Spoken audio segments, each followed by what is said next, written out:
Okay guys, today I'm doing a test ride and review on the 2022 Harley-Davidson Road Glide ST. Now this is probably one of my favorite motorcycles that's ever been launched by Harley-Davidson, and I'm super excited to do this video for you. A few updates or upgrades from the 21 Road Glide Special model. You obviously have the bronze accents, chopped front fender, chopped crash bar. Most importantly, you have the upgraded 117 cubic inch Milwaukee 8 engine. Also have the heavy breather air intake, updated exhaust system, which is a high flow exhaust system, and you have the standard saddlebags, also the solo seat, and no passenger bags. Before we jump on this motorcycle, take it for a ride, let's roll that beautiful B-roll footage and we'll get straight into it.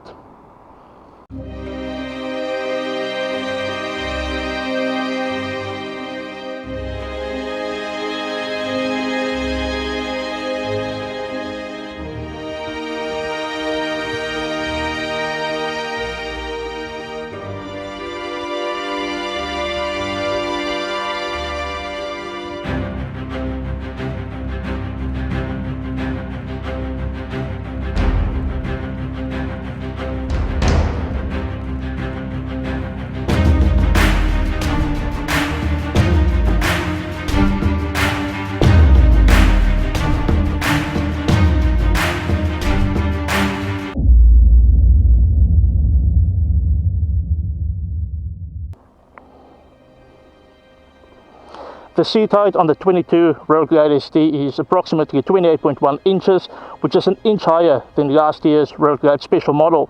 I'm 5'7" or 1.7 meters tall, and I'm not really flat fitting this motorcycle. I am on the balls of my feet, and I do feel comfortable and in control of this motorcycle. Now for the shorter riders, or the ones who's vertically challenged like me, if you struggle getting your kickstand back, what you can do is flip up your floorboard, which gives you better reach to your side stand. Let's get on the road. Now as far as stock exhausts go, Harley-Davidson could have done worse. This sounds pretty decent for a stock pipe. It is an upgraded exhaust from the one used on the 21 Road Glide Special. This is a high flow exhaust and it doesn't sound too bad for a stock pipe.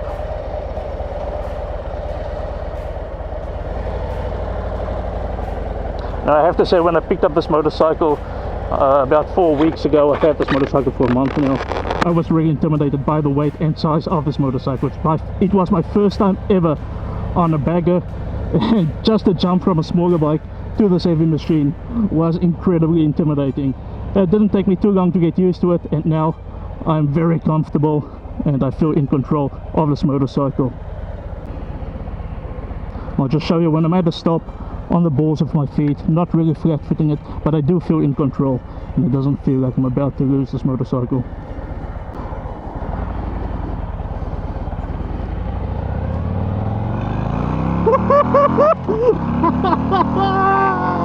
Holy shit, she pulls! Okay.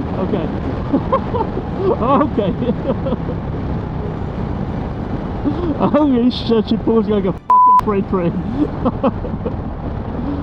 Okay, back to the review. So starting from the front, you obviously have this beautiful frame mounted front fairing, which means that the fairing itself is mounted to the frame of your motorcycle and not the handlebars, so your handlebars does move independently of your frame. Like other models or previous models, it still comes with the Boombox GTS infotainment system, which you can either control by touchscreen, or you have these little joysticks to interact with your display.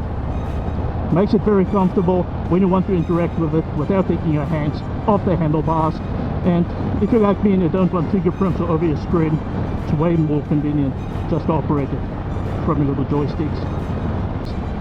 Over here you have your fuel gauge, obviously you have your voltmeter, speedometer, you have your RPMs, have your speakers.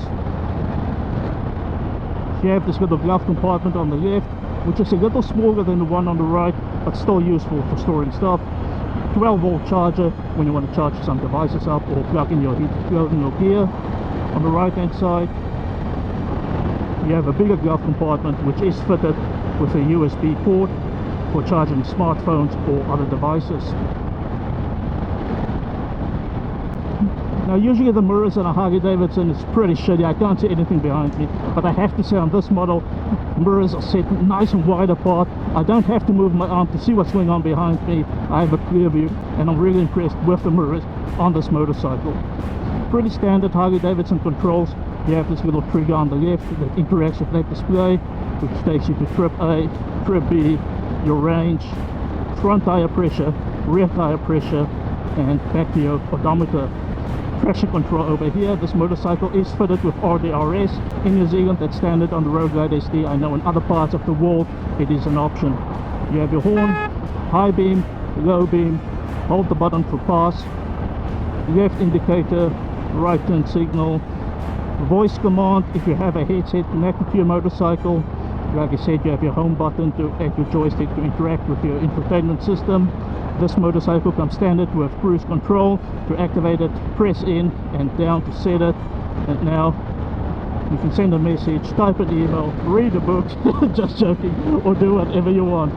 To cancel or to disengage your cruise control, simply roll off your throttle, or you have the option of engaging your front or rear brake. You have this beautiful center console with the Road Glide etched into it. You have your petrol cap on the right, no dummy cap on the left. This motorcycle has a fuel capacity of 22.7 liters, and according to my gauge that means just over 400 kilometers range. That's obviously dependent on how hard you push this motorcycle. Now I have seen on other review videos that people complain about their knees hitting that air breather. Being a shorter rider, I don't have that problem. As you can see, that's far away from my knee. I sit in a nice, comfortable position. You have the solo seat on this bike, which as far as stock seats goes, is pretty damn comfortable. I feel like I could stay in the seat for miles and miles and hours upon end without getting fatigued. Now obviously most of you will change the stock seat out for an aftermarket seat, which is the direction that I'll be taking later as well. But as far as stock seats go, I'm pretty impressed with the one Harley-Davidson did put on this one. This motorcycle, no one behind me, is fitted with hold control, which means you pull in your front brake, that little light engages, which means it locks your brakes and your motorcycle doesn't roll back. So simply release your clutch, roll on the throttle, and it's disengaged. Pretty handy. The lean angle on this motorcycle, you have a lean angle of 31 degrees to the left hand side before you start scraping pegs, 31 degrees on the left hand side and 32 degrees on the right hand side, which means you have plenty which means you have plenty of lean angle for attacking those twisties. I still need to get used to the power of this machine. It's so unexpected, it's so sudden, and I absolutely love it. In the past I've only really ridden naked bikes, so this is a nice little treat, having this beautiful buffer in front of me. Like I said, at 5'7", I don't feel any wind buffeting at all, and you know when you're on a long trip, that wind hits your chest, hits your helmet, it really fatigues you. I just feel like you'll be more comfortable on this motorcycle without any of that wind. On this bike I just feel that I could do miles and miles and miles on end without that wind hitting me on my chest, fatiguing me even more than I have to be fatigued. Stopping power on this motorcycle is amazing. You obviously have the Brembo brakes front and back, which delivers amazing stopping power. Just feel that pull. I want to get into 6th gear, do a little pull and see what she does. No tops. And meantime in Mexico, that low end torque. Holy shit. Yeah, baby.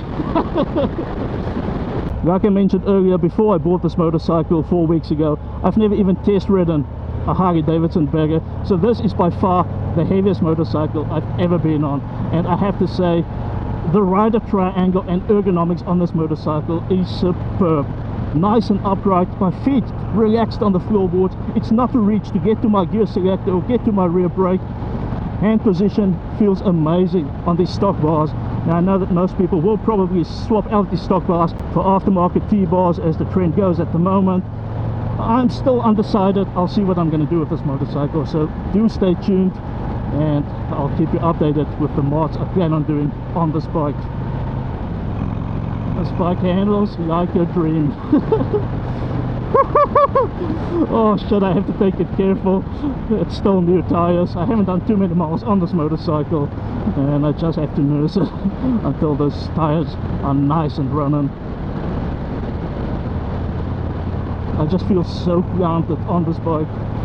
Absolutely love it.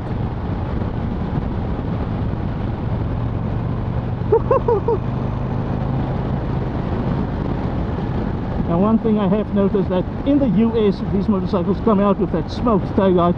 In New Zealand that's not the case. I guess it has to do with road code and traffic regulations, but our Road Glide STs come out with the red taillight, which I'm kind of gutted about, but what can you do? Rather have an ugly taillight and not pick up a ticket.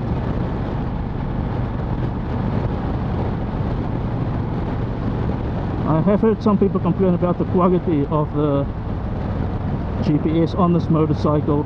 Personally, I don't have a problem with it. I do know there's a little adapter you can buy online for about $29 or so, which you plug into your front fairing. There's a little port that you plug it into, which activates CarPlay on the bike. Personally, I'm not too fussed about it. I'm happy with what I have, and I obviously have the Sena communication device in my helmet, so if I want to navigate, I usually use the maps of my phone and just listen to the commands in my helmet. Hey, hold up, boy.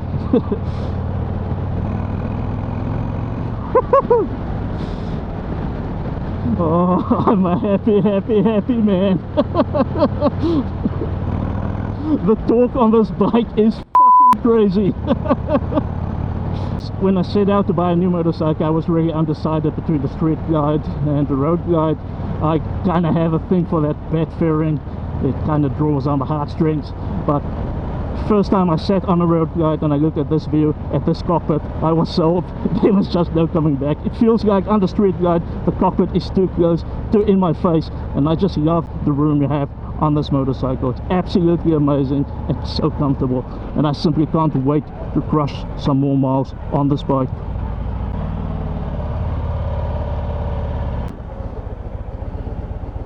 Let's see if I can find neutral. That's usually a mission. One eternity later. There we go. Same thing when you want to put out the kickstand and you're vertically challenged. What you can do, flip up your floorboard, which makes it easier to get that kickstand on.